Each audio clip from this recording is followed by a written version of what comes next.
defending the northern end of the ground, the North Sydney number 2 oval end, and North Sydney will be defending the Harbour Bridge or City end of the match, or the Harbour end really. There's the kick-off. Potter takes that well, and really I think any take today, Mike Stevenson, will be a good take.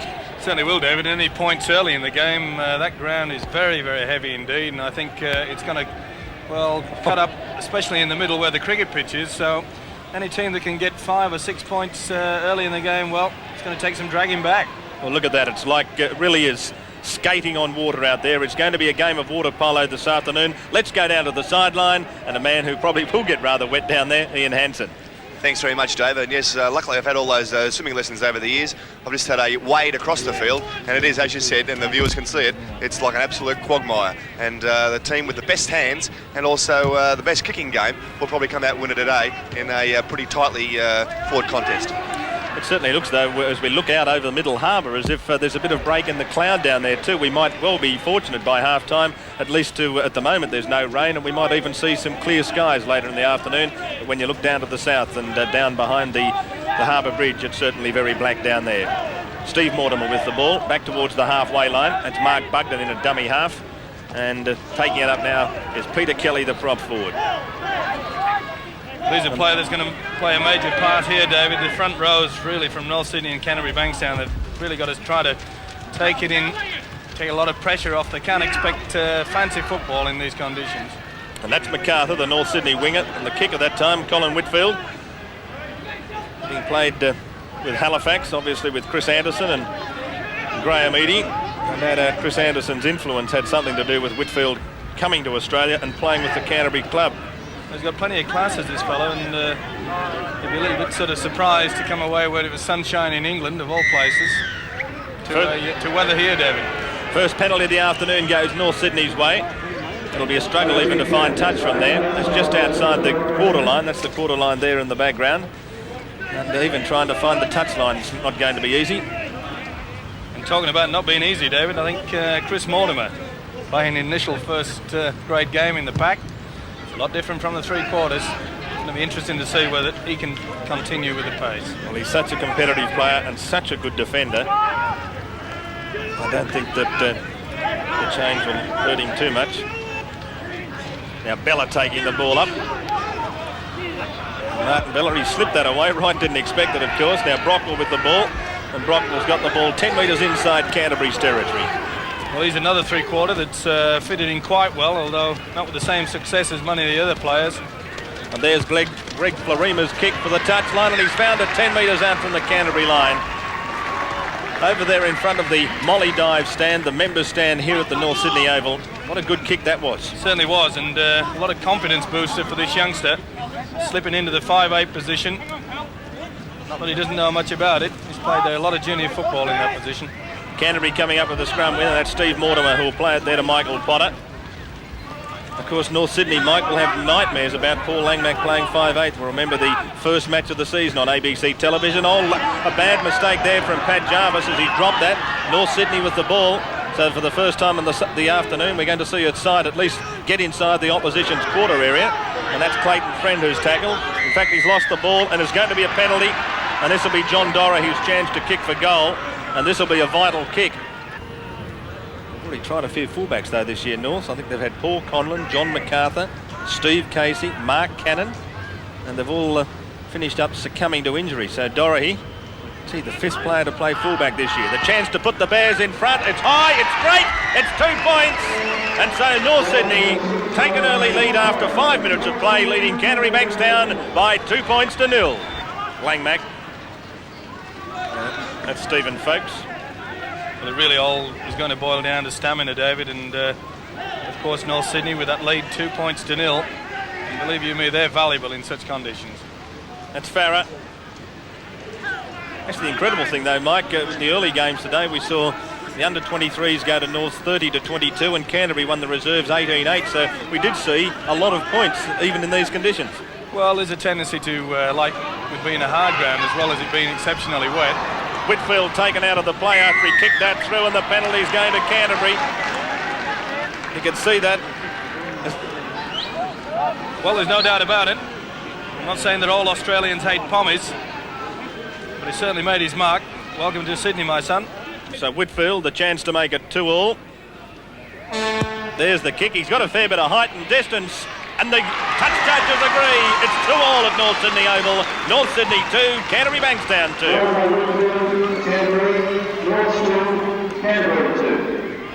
Ball comes in and it's won by North. Now that's Friend ducking around the open side. 10 metres out from the Canterbury line. Florimo is about the only one with a clean Guernsey out there at the moment. Must be the only one that hasn't been tackled in the mud patch. Right. Blindside, it comes away. Good pass went from Graham to French, and Peter Mortimer's picked it up. Now Mortimer's got 70 metres in front of him. He's up over the halfway. The cover defence is across. Back on the inside to brother Steve, and Steve's tripped over, but he's only 32 metres away from the North line. Langmack up there to play the ball. Folks can't keep it going as he slips over as well. And that could easily have been a Canterbury try as Langmack's got his long pass. You won't see too many passes that long this afternoon. Whitfield's pass comes out on the wing now to Curry. Curry trying to get down the left flank. He's got within 11 metres of the North Sydney line. He'll get up and play it. About 8 metres in there from the eastern touchline. Jarvis, away it comes to Langmack. Langmack decides to hold the ball up and then doesn't deliver the pass. He's only 9 metres out. Fourth tackle against Canterbury. Blindside comes Bugden. Now that's done. That pass finished up going to no one, and Curry's going to do well to keep that ball in Canterbury possession and in play. Done in a dummy half. He'll have to do something good here to redeem himself there. Oh, that wasn't well done. Now that the speculator kick, which could finish up with anyone here. Now chasing the ball through Dora. He's got it first for Norths. Now can he get it back into the field of play? Good tackle, Peter Mortimer. Oh, John Dora, he felt that. Two of the veterans of Sydney football, and I don't think either of them would mind being tagged that. John Dorahy and Peter Mortimer. Clayton Friend in a dummy half. Comes the short side, that's Dorahy. And Dorahy's gone straight through. Dorahy up over the halfway. Can he get on the outside of Steve Mortimer? He took him well. Mortimer looking at the touch judge saying, didn't that go into touch? It certainly didn't, Stevie, and French has it at the moment for Norths. Not that the touch judge could probably see either, but certainly from this angle it didn't look as if he crossed the touchline. Well, he didn't, David, and I can't understand how Steve Mortimer could have seen. He was just going through about 84 gallons of water at the time. Florima kicking for touch. Well, this one find it. Potter's going across there. Potter's got it. Now Potter runs it back, ducked under the first one, but he's got it just outside the quarter line. Let's go down to the sideline. Ian Hansen. Yeah, Steve Mortimer wasn't complaining about the touchline, I don't think, David. I have it right in front of me. He was complaining about the knee in the face. Well, obviously, we couldn't see that from here because it looked as if that must have happened underwater too. I notice, Ian, that you've taken away the umbrella, so obviously conditions much better down there at the moment.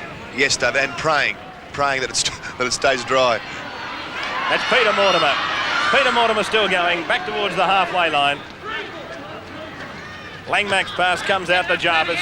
Jarvis decides to put a kick in, and that looks to be pretty effective. It's a good kick. Well, he looked for support. There was no one there. He's looking towards his captain, Steve Mortimer, saying, that's all I could do, skipper. And he came out well. That's Langmack. Potter. Potter still going. Good run from Michael Potter. Potter's back on the inside to Curry. Curry to the quarter line. Curry still going. And Curry can't deliver the last pass. But he's got the movement down within 11 metres of the North Sydney line as he plays it to Langmack. It comes away from Steve Mortimer. Now it goes to brother Chris Mortimer. Now it goes to Farah. Farah's around one. He's around two. He's standing there. Can't deliver the pass though. He's almost lost it. Last tackle against Canterbury. I reckon the bomb or the grubber kick will come here from Steve Mortimer. He's almost lost it. It's picked up by Potter. It comes to Langmack. It's loose. Stacks on the mill. Langmack's got it back. And the referee's going to rule the scrum for the knock-on. Well, a wasted chance there. I thought Steve Mortimer put himself in a position far too close. He should have held back, called for the kick. Well, there's the scrums, giving Canterbury's way 6-5 and a tight head apiece. Referee calling timeout. I think it's Bella who's down, needing some attention, probably mud in the eye again. I would have had plenty of money on that. There would have been the grubber kick or the bomb coming that time. Last tackle only 8 metres out, Steve-o. Yes, but wasted chances in this day. It's 2-all. It's Chris Mortimer gets it away to brother Steve. And down on the inside, or coming back on the inside, was Jarvis.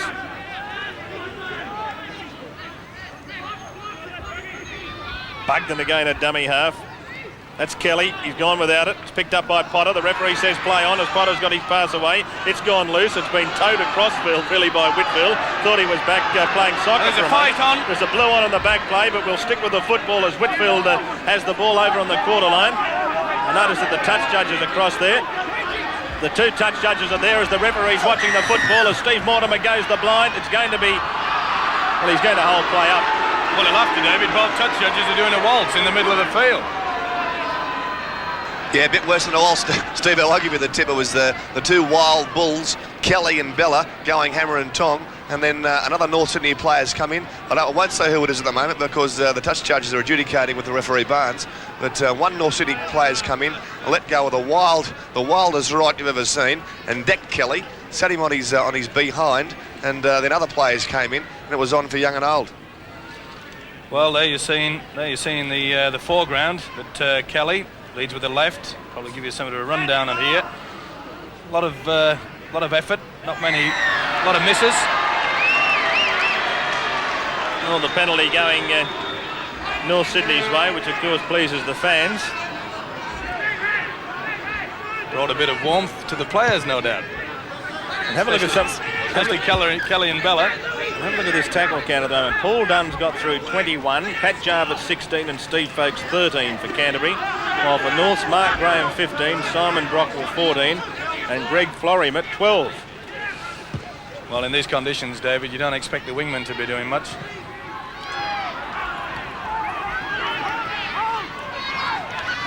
Potter with the ball for Canterbury. And the penalties favouring North's 5-3 as the siren goes in the back play for half-time. The first half, which, as we expect, dominated by the slippery conditions and, of course, the forwards. And at half-time, as we see Greg Florimer limping from the field, and the man of the match so far in the game alongside him there, Martin Bella. They're going off to hear the coach's instructions at half-time. It'll be interesting to see what the coaches say, but at half-time, much the same as it was at the start of the game. The two teams are equal. Only both of them have kicked a penalty goal each. North 2, Canterbury 2. At half-time, as we thought in the first half, Greg Florima off with a cork. His place has gone to Olsen Filipina, the Kiwi international. And done again was the tackler on Andrew Simons. Now right, the pass comes away from Friend. Now that's Filipina. He's away from one. Chris Mortimer was there across along with Pat Jarvis, right on the halfway line. Taking it up this time, Martin Bella. Bella through one. Look at the big man go. Good solid run from Martin Bella.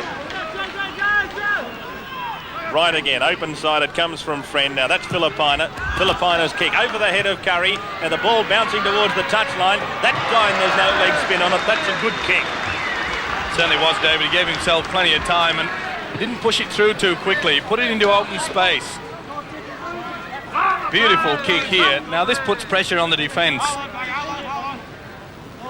French takes it ahead, and the lock forward's going to be held up only 12 metres out from that Canterbury line, and that's Dorahy in a dummy half at the moment, and Dorahy sends the pass away. Now Bella's tackle, 10 metres out from the Canterbury line, done over the top in company with Jarvis, rights a dummy half.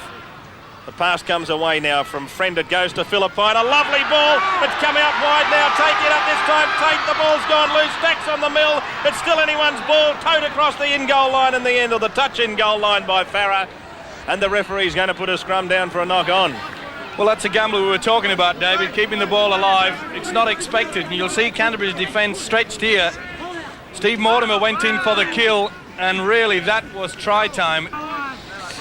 Wouldn't they love to have him out there? That's one thing that they have been lacking, is the fact that there hasn't been a great deal of support play.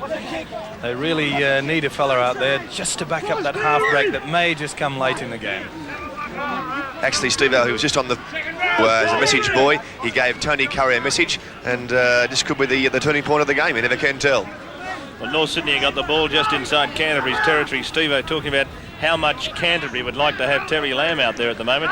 So far this season, the Canterbury Bankstown team have scored 88 points on their own, and Terry Lamb scored 89. So Terry Lamb's actually scored more points in this year, up to the start of today's game, than the rest of his teammates combined. I appreciate that, David, but they can't all kick goals, can they? No, but I'm saying he does have a telling effect when he's out there, doesn't he? Certainly does, especially in the backup department. Western Suburbs, he scored all the points that night. North Sydney with the ball. So it comes away from right at the friend. That kick coming down towards Peter Mortimer. Oh, Mortimer's missed it. It's loose. Here's a chance for North Sydney. Coming through, Casey trying to tow it into the in-goal area. There's still desperation from all players. It's a try to North Sydney, and it's scored by MacArthur. Well, I said earlier, David, I was surprised that neither side had utilised the old-fashioned bomb, as we call it now. But it certainly came up trumps for North Sydney. MacArthur getting a very valuable try. Now the ball was spin out wide, and here's the halfback, the Kiwi, puts the ball high. It's the first bomb of the day. It wasn't taken well. Good play by Filipina there to keep the ball alive. I was a bit critical at first of Steve Casey. I thought he should have dived on it. And there's the wingman for it. Now you'll see both North Sydney players coming in here. They both put him under a lot of pressure. I suppose he could claim that he could have been interfered. But Casey, well, he tried to kick it. Mortimer was in the way. Now then, Potter did get his hands to it. I don't think he forced it though. Well, it wasn't deemed to be forced, David. There's 4 points extra on the North Sydney scoreboard. It's his second try of the year, and joining on the spot was John MacArthur, that's for sure. So now Dorahy, the chance to add the extras. His second kick of the afternoon from right underneath the uprights. The chance to stretch the lead to 6 points. There's the kick. It's pretty good. It's 2 points. And the Bears are in front by 8 points to 2. North Sydney 8. Canterbury Bankstown 2. And we've had 17 minutes play of the second half. Let's go down to the sideline again. Ian Hansen. Yes, certainly there's rain starting to come in here, David, but one former Norths player who's not phased is John Gray, who's come to the sideline too to talk to Fred Teasdale, who I wouldn't be surprised to see injected into this game at some stage in the second half. And there he goes. Look at him go. Bella down to the quarter line, throws the dummy. He's still going. Martin Bella, what a great run from the big man. He's got the ball within 11 metres of the Canterbury line. It's towed through and to play the ball, and Canterbury have got the ball. It bounced off the legs of the North Sydney player Bella, and Canterbury, quick thinking from Paul Dunn, fell on the loose ball, and Canterbury have got the ball back. And what a game, talking of huge games, what a game Dunn's had. 38 tackles he's got through so far, and yet he was still back there as the marker on Bella that time. Certainly was, and the kick through, maybe a little bit fortunate to get away with it, Canterbury. As you said, David, there's a guy just getting out. He must be really tired. He had a hard game on Tuesday night against the Blues. Well, that's the incredible thing about Martin Bella, because he played in it too, and here's Peter Mortimer making a big break now for Canterbury. The ball's played, taking it up this time. Oh, Kelly's lost it. It's been picked up though by Potter, but the referee's going to play the knock on. Well, there's Pat Jarvis limping back into position. Oh, he's had a huge game again today. You can't take anything away from any of these footballers on the field. When you think of the conditions and you think of the standard of football we've watched this afternoon, it really has been quite incredible. Credit to all the players out there, David, as you say. It's especially credit to these 4 guys that played on Tuesday night. That really was a hotbed up there. Oh, and it's on now. Well, you saw how that started. That started over something silly, a second tackle, and then someone coming in over the top retaliating. Folks and French both involved that time. And have a look at them. Well, look at Steve Mortimer. Well, he didn't play that, but he got away with it. As it comes away now, Steve Mortimer, the long ball comes out from Folks. Away it comes to Curry. Curry going down the left flank. Curry ankle tap from behind. He's still got the ball, and then he slid across the touch line. Well, he managed to get the ball after being ankle tapped inside his own half. In the end, he had the ball. Look at this again. This is incredible. Well, it's do or die stuff here, getting the ball out to Curry. And there you see Olsen Filipina, a man who so often is criticised for not giving his full effort. And this will be Potter who plays the ball. So it comes from Curry. Now it goes to Mortimer. Mortimer on his own. Steve Mortimer trying to get it back to the halfway line. But they need it down the other end of the field, Canterbury. So it comes now towards Langmack. Langmack kicking for touch. The ball's loose. It's on the North Sydney quarter line. Dorahy gathers it in. Dorahy runs it back across his quarter line. He's gathered there by Folkes, and he's going to play the ball only 16 metres out from his own line. Dorahy taking his time to get to his feet. He knows that time is just ticking away. Time's on North Sydney's side at the moment. They just have to play one-out football from here, and that should secure then the 2 Winfield Cup competition points. North's leading 8 points to 2. They run it away from dummy half through Brockwell, and he's going to take his time to get up and play it on the quarter line. When that hooter goes, David, you may have thought that North Sydney had won the premiership trophy. That's how badly they needed these 2 points. And this is a penalty. And that's against Chris Mortimer. And that is the ball game as far as I'm concerned. There's not enough time for Canterbury to get this ball back unless something miraculous happens off this kick. And this man would make about 1 mistake a season, and I'm certain it's not going to be now. He's going to kick this straight across the touchline. And there it is.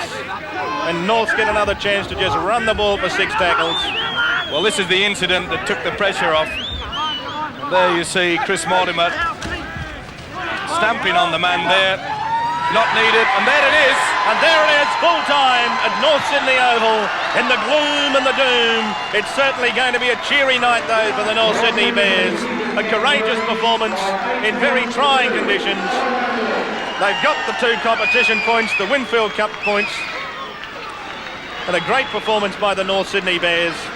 Their forward pack was absolutely outstanding today, and in the second half, it really did pave the way for a well-deserved 8 points to 2 victory. The try was scored by John MacArthur, the 2 goals by John Dorahy, and just the 2 points this afternoon for Canterbury Bankstown, the penalty goal kicked by Colin Whitfield.